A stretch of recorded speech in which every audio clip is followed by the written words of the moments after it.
रोज एक नई कहानी देखने के लिए चैनल को सब्सक्राइब करें और बेल आइकन दबाना ना भूलें।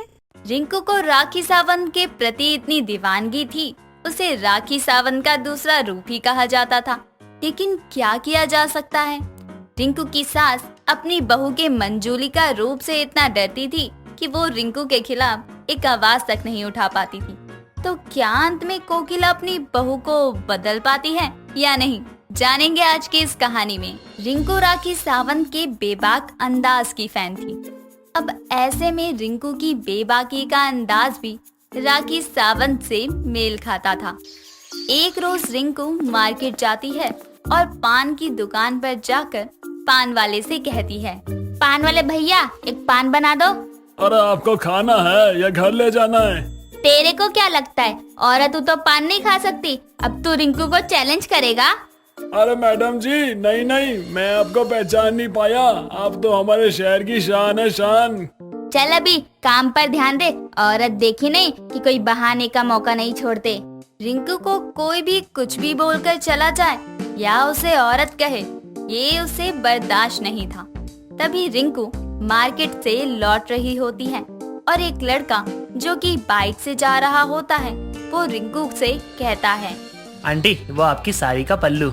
ओए तेरे घर में माँ बहन नहीं है, बेटी नहीं है जो तूने मुझ पर रिंकू पर लाइन मारी? अरे ऊपर से मुझे आंटी बोला। तेरी माँ, तेरी बीवी आंटी, तेरा पूरा खानदान औरतों का आंटी से भरा होगा। तू पापा बनने से पहले गंजा हो जाएगा। अरे मेरी माँ, मैंने आपको लाइन नहीं मारी है। आपके साड़ी का पल्लू उस कुत्ते ने पकड़ रखा है। ये सुनकर जैसे ही रिंकू अपने पीछे देखती है तो सच में कुत्ता उसकी साड़ी का पल्लू पकड़े खड़ा था। ऐसे में रिंकू ये देखकर इधर उधर भागने लगती है और उस लड़के को कहती है, तुझे तो बोलना चाहिए ना कि मेरे पीछे कुत्ता है। कमीने, तुझे तो मैं देख लूंगी। हाँ चल चल, पहले ना इस कुत्ते से अपना पीछा छुड़वा, उसके बाद ना मुझे देख लियो। बड़ी आइशानी। अब जैसे तैसे रिंकू उस कुत्ते से अपना पीछा छुड़वाती है और भागते हुए घर पहुंचती है और अपने हॉल में जाकर हाथ पैर फैलाकर हाफते हुए पड़ जाती है। ये देखकर रिंकू की सास कोकिला रिंकू से कहती है, आज फिर कोई नया कांड करके आई है क्या? मुझे इसे मार्केट जाने ही नहीं देना चाहिए था। माँ जी क्या बताऊँ आपको, मेरे पीछे एक कुत्ता पड़ गया था और वो मेरे साड़ी के पल्लू को अपने दांत से पकड़े हुए था। अच्छा है, कल तक तो मोहल्ले के लौंडे तेरी साड़ी का पल्लू पकड़कर तुझे घर छोड़ जाया करते थे। अब कुत्ते को भी तुझ में तो कुछ नजर आया ही होगा जो उसने तेरी साड़ी का पल्लू पकड़ लिया। आप कहना क्या चाहती हैं? ये कुत्तों को भी मुझ में इंटरेस्ट आने लगा है। वो तो कुत्ते ही जाने, ना जाने उस बेजुबान को तुझ पे क्या दिख गया। देर शाम कोकिला की पड़ोसन विमला कोकिला के घर आती है और कोकिला से कहती है, कोकिला कहाँ है तेरी राखी सावंत की डुप्लीकेट बहू? पता है उसने आज मोहल्ले में लौंडों को क्या कहा है? देख विमला, इसकी बातें मुझे जानने में कोई दिलचस्पी नहीं है, लेकिन मोहल्ले के लड़कों की जिंदगी का सवाल है। बता क्या किया इसने? इसने कांता की पोती को टॉफी दिलाई होगी तो कांता का बेटा तेरी बहू से कह रहा था कि रिंकू भाभी आपका दिल बहुत बड़ा है। लेकिन पता है तेरी बहू ने क्या कहा? तेरी बहू ने कहा कि मेरा दिल ही नहीं, मेरा तो सब कुछ बड़ा है, दिखता नहीं क्या? राम राम, ना जाने कैसी औरत को ब्याह लाया है मेरा बेटा। एक नंबर की कुलक्षणी है ये। फिर जाते जाते बोली, मेरा किडनी फेफड़ा लीवर की बात की मैंने और यहाँ से मुस्कुराते हुए चली गई। विमला, मैं तो इस औरत के रोज रोज की शिकायतों से परेशान हूँ। कल की ही बात है, पान वाले की दुकान पर रामलाल को देखा है ना? हाँ, वो बुढ़ा जिसके आखिरी दिन चल रहे हैं, मुंह को दांत नहीं, पैरों में जान नहीं और चलता है ऐसा लगता है जैसे मुर्दों का सरदार कब्र से निकल कर चल रहा है। हाँ वही बुढ़ा। उसने रिंकू को देखा होगा। इसने डीप कट ब्लाउज पहना था और इसने उस बुढ़े को कहा होगा कि यहाँ क्या देख रहा है, ये सब तेरे लिए थोड़ी बनाया है। मुंह में दांत नहीं और चला मुझे लाइन मारने। जाकर कब्र में सो जा, कम से कम तुझे मुक्ति तो मिलेगी। बता, उसकी बुढ़िया तो घर आ गई होगी लड़ने के लिए। लड़ने की बात करती है, बहुत हंगामा करके गई है वो तो, और ऊपर से बोली अपनी बहू को समझा ले। भले ही मेरे बुढ़े की उम्र हो गई है लेकिन जवानी अभी भी बाकी है। अब विमला के जाने के बाद रिंकू अपनी सास को देखकर कहती है, क्यों माँ जी, हो गई मेरी चुगली? इस विमला की बच्ची को तो मैं देख लूंगी, पहले आपको तो निपटा लूं। क्या कह रही थी आप? कुलक्षणी? अरे बहू, विमला आई थी मुझे तेरे बारे में भड़काने के लिए। मैंने भी कह दिया कैसी बात कर रही है तू, मेरी बहू तो कुल की लक्ष्मी है, तू तो उसे खामखाई बदनाम कर रही है। अच्छा माँ जी, ऐसा कहा आपने, तभी तो आपके पैर कांप रहे हैं ना। चलो कोई बात नहीं माँ जी, डरो नहीं बनूंगी मैं रात में मंजुलिका। हाँ बहू, अब तू जा, आराम कर ले जाकर। इतना बोलकर जैसे ही रिंकू वहाँ से जाती है, वैसे ही कोकिला सोफे पर बैठकर खुद से कहती है, हे भगवान, बचा लिया आपने मुझे इस औरत से। ना जाने आज फिर इसका मूड बना हुआ था मंजुलिका बनने का। पिछली बार ऐसे ही विमला की बात सुनकर मुझे सोने नहीं दिया था रात में। इस औरत ने मंजुलिका बनकर छाती पर चढ़कर बैठ गई थी।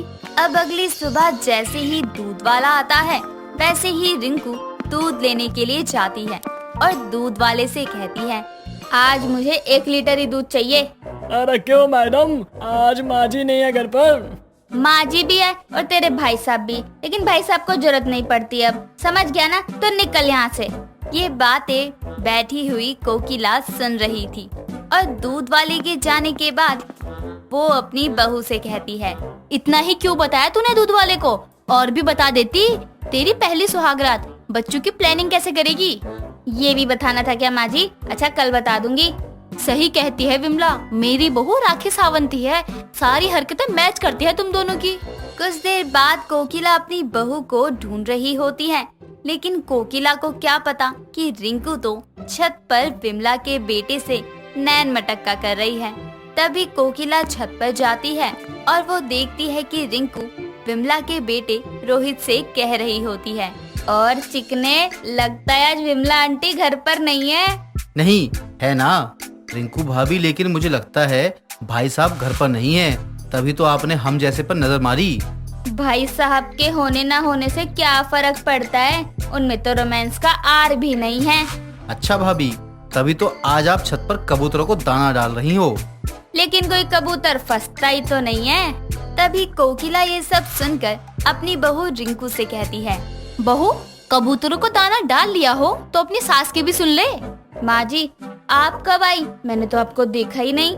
बहू, जब तो अपने घर के कबूतरों को छोड़ बाहर के कबूतरों को फंसा रही थी तभी आई हूँ, और ये विमला को आज आने दे, उसकी खैर नहीं। कुछ समय बाद विमला के घर कोकिला का जाना होता है और कोकिला विमला को देखकर कहती है, विमला, मैं तुझे ये कहने आई थी कि मेरे घर की तितली के तो पर कट नहीं सकते, तू अपने घर के कबूतरों को संभाल ले, मेरी बहू पर डोरे न डाले।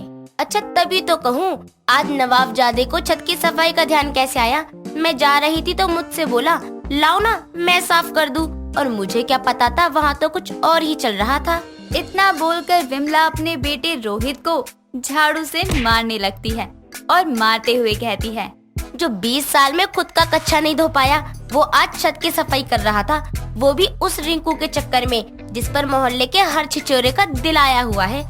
और तेरा नंबर कब लगेगा ये तुझे खुद को भी नहीं पता, और चला है तू औरतों पर लाइन मारने। माँ क्यों मार रही हो? कोकिला आंटी अपनी बहू को भी तो समझा सकती हैं।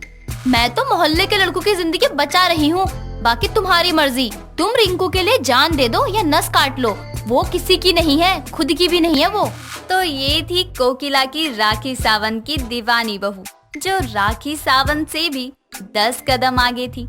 लेकिन बेचारी कोकिला कर भी क्या सकती थी अपनी बहू का, और अगर वो कुछ बोलती तो रिंकू बन जाती थी रात को मंजुलिका, जिसके डर से बेचारी कोकिला चुप रह जाया करती थी। दोस्तों, अगर आपको ये कहानी पसंद आई तो इसे लाइक करें, शेयर करें और कमेंट करके बताएं कि कहानी में आपको सबसे अच्छा क्या लगा।